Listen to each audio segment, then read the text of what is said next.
Dobar dan, ženska rukometna reprezentacija konačno je stigla u Zagreb. Kao što vidite, nemamo fotelje, ali imamo dobru volju da vam se javimo ovdje ispred autobusa. Sa mnom je Valentina Blažević. Valentina, molim te, reci nam kakvi su dojmovi dočeka i apsolutno svega što vas je zadesilo ovog ne tako lijepog dana u Zagrebu. Pa evo mogu reći da smo presretne, zato što nismo očekivali nikoga na aerodromu, osim par novinara ispred aviona, jer su nam tako rekli. I kad smo vidjeli toliki broj ljudi, bili smo oduševljeni, a najviše smo bili kad smo vidjeli našu prijateljicu Ivanu. Šta da još kažem, ništa, prezadovoljni smo, preponosni smo i lip je dan danas. Reci mi, kakav je osjećaj imati tu predivnu medalju oko tvog vrata? Pa evo, malo je teška, prije svega.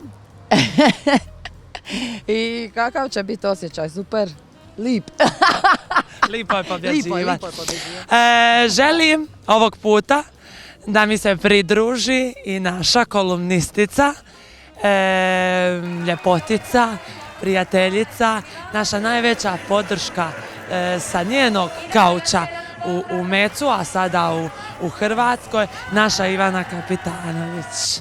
Ivana, dobrodošla i izuzetna mi je čast da te ugostim ovdje ispred autobusa, a ako Bog da, bit će prilike i na fotelji. Ivana, kako se osjećaš?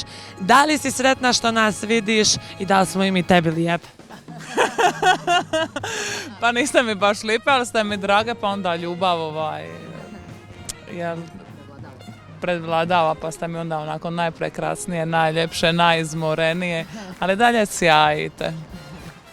Vidim da i ti imaš sada oko svog vrata medalju. Kakav je osjećaj?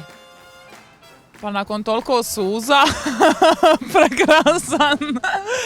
Hvala vam što ste osvojile.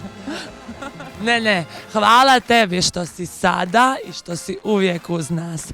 Mi vas lijepo pozdravljamo ovdje iz Zagreba i do iduće prilike koje nadamo se da će biti što skorije. Šaljemo vam velike pozdrave i pusimo.